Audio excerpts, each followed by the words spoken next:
Jadi Mazmur 115 ayat 1 sampai 3 dengan judul firman, kemuliaan hanya bagi Allah. Bukan kepada kami ya Tuhan, bukan kepada kami, tetapi kepada nama-Mu lah beri kemuliaan. Oleh karena kasih-Mu, oleh karena setia-Mu, mengapa bangsa-bangsa akan berkata, di mana Allah mereka? Allah kita di sorga, Ia melakukan apa yang dikehendakinya. Sampai di situ saja. Ya, haleluya. Puji Tuhan. Tadi kesaksiannya luar biasa ya. Ibu tadi mengatakan bahwa ketika kita mau mengikuti kegiatan wanita baptis di kota Jayapura, namun kita terbatas dengan dana yang diminta oleh panitia 6 juta. Baru bisa mungkin menempati hotel mewah di Jayapura kah, atau bisa mengikuti kegiatan. Namun kita sangat terbatas. Uang kita hanya mungkin 2 juta. Itu bisa sampai ke Jayapura. Padahal kalau kita pikir-pikir secara logika, kita turun dari sini naik mobil itu sudah berapa ratus. Di kota Sorong lagi kita pakai taksi lagi ke pelabuhan sudah keluar lagi.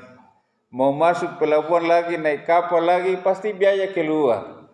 Berapa hari di dalam kapal, mungkin 2 hari sampai Jayapura. Sampai Jayapura lagi pasti kita keluarkan ongkos lagi, naik mobil lagi, naik angkot lagi. Iya kan? Selama ikuti kegiatan mungkin 2-3 hari atau kurang lebih. Tapi kenapa bisa tercukupi? Semua karena Tuhan. Kembali baca ayat ini di dalam ayat 3 itu. Allah kita di sorga, Ia melakukan apa yang dikehendakinya. Ketika kita terbatas, Allah kita tidak terbatas. Mencukupkan ya segala kebutuhan kita, saudara.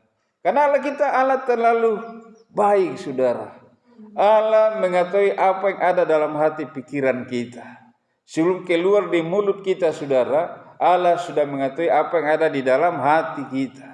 Karena Tuhan tahu bahwa anak-anak saya ini mau pergi untuk memuliakan namaku. Iya kan? Karena dia tahu bahwa anak-anakku ini dia pergi untuk menghormati namaku. Walaupun jauh di sana, Tuhan pasti sanggupkan. Iya kan? Nah, yang penting ayat 1 itu baca lagi. Bukan kepada kami ya Tuhan, bukan kepada kami, tetapi kepada nama-Mu lah beri kemuliaan. Iya kan? Artinya Tuhan tidak mau kita mencuri kemuliaan Tuhan. Tetapi segala sesuatu untuk Tuhan. Dari Dia, untuk Dia. Segala sesuatu untuk Tuhan. Haleluya. Oleh karena kasih-Mu, oleh karena setia-Mu, saudara. Karena kasih setia Tuhan, karena kebesaran Allah, saudara dengan saya ada pada pagi hari ini. Iya kan? Kita bersyukur tanah ini selalu diberkati oleh Tuhan. Negeri ini selalu diberkati oleh Tuhan. Sehingga kita masih bisa beribadah dengan leluasa, tanpa ada gangguan, saudara. Koma di situ, saya akan lanjut lagi ya. Ibrani 13 ayat 13, 14 dan 15 ya. Nasihat dan doa selamat. Karena itu marilah kita pergi kepadanya di luar perkemahan dan menanggung kehinaannya. Sebab di sini kita tidak mempunyai tempat tinggal yang tetap. Kita mencari kota yang akan datang. Sebab itu marilah kita oleh Dia senantiasa mempersembahkan korban syukur kepada Allah, yaitu ucapan bibir yang memuliakan namanya. Saudara-saudara, ayat 14 dan 15 itu saya ulangi lagi. Sebab di sini kita tidak mempunyai tempat tinggal yang tetap, kita mencari kota yang akan datang. Garis bawahi kota yang akan datang. Di sini kita tidak mempunyai tempat tinggal yang tetap, tetapi kita mencari kota yang akan datang, saudara. Kira-kira saudara mengerti yang saya maksudkan ini? Kota yang akan datang ini, saudara, yang pertama itu adalah kota kerajaan 1000 tahun damai. Itu berlangsung di muka bumi. Tapi sebelum kerajaan 1000 tahun damai itu terjadi atau ada di muka bumi, saudara, lebih dahulu pemerintahan si Antikris berlangsung selama 7 masa atau 7 tahun dalam Daniel 9 ayat 27. Jadi 3,5 tahun awal itu pra-aniaya. Kira-kira itu dimulai dari COVID kemarin 2020 sampai kira-kira tahun ini, berarti 3,5 tahun awal. Tapi 3,5 tahun terakhir itu aniaya besar, saudara. Aniaya besar. Ya, saya kasih lihat ayatnya itu. Matius 24 ayat 21 dan 22. Khotbah tentang akhir zaman, bait Allah akan diruntuhkan. Ayat 21. Sebab pada masa itu akan terjadi siksaan yang dahsyat seperti yang belum pernah terjadi sejak awal dunia sampai sekarang, dan yang tidak akan terjadi lagi. 22. Dan sekiranya waktunya tidak dipersingkat, maka dari segala yang hidup tidak akan ada yang selamat. Akan tetapi oleh karena orang-orang pilihan waktu itu akan dipersingkat. Ayat 21 saya ulangi lagi. Sebab pada masa itu akan terjadi siksaan yang dahsyat seperti yang belum pernah terjadi sejak awal dunia sampai sekarang, dan yang tidak akan terjadi lagi. Siksaan itu sangat dahsyat, saudara. Itulah Antikris yang nanti bekerja 7 tahun dibagi 2. Daniel 9 ayat 27. Kita sudah masuk ke pra-aniaya Antikris.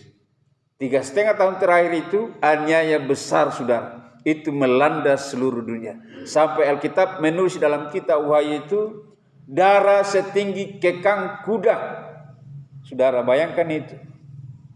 Mulai dari pecahnya perang dunia ketiga, perang dunia keempat, sampai perang Harmagedon. Itu berurutan, saudara. Dari waktu ke waktu, musibah, bencana, perang, dan seterusnya. Di mana kita hidup ini akan menuju ke sana. Makanya Pak Jokowi juga sudah bilang, tahun 2023 besok ini itu gelap. Karena Pak Jokowi sudah menghubungi lembaga-lembaga dunia internasional dan diberitahu itu bahwa tahun depan itu gelap. Gelap sama dengan susah. Iya kan? Haleluya, haleluya, haleluya, haleluya. Kembali di dalam Ibrani tadi itu, Ibrani pasal 13 itu ya. Ayat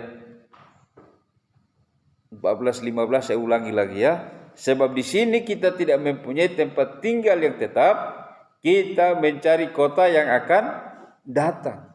Nah, jadi kota yang akan datang itu pertama berbicara tentang kota kerajaan 1000 tahun damai yang dipimpin oleh Yesus Kristus di atas muka bumi. Itu ya. Setelah kerajaan 1000 tahun damai, saudara, ada namanya kerajaan surga, itu kekal. Dari kekal sampai kekal. Sehingga langit bumi di mana kita pijak, kita lihat, kita tinggal ini, saudara, satu ketika akan lenyap dan tidak berbekas.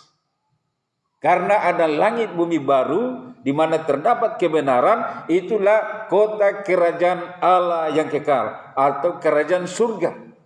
Di mana Tuhan Yesus bertahta di situ. Iya kan? Haleluya, haleluya.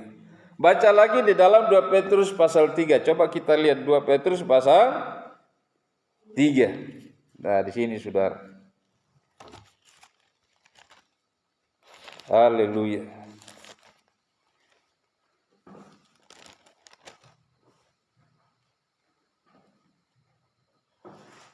Dua Petrus pasal 3 ayat 10. hari Tuhan.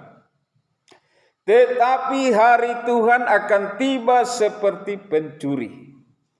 Pada hari itu langit akan lenyap dengan gemuruh yang dahsyat, dan unsur-unsur dunia akan hangus dalam nyala api, dan bumi dan segala yang ada di atasnya akan hilang lenyap. Iya kan? Itu ya. Saya ulangi ya. Tetapi hari Tuhan akan tiba seperti pencuri.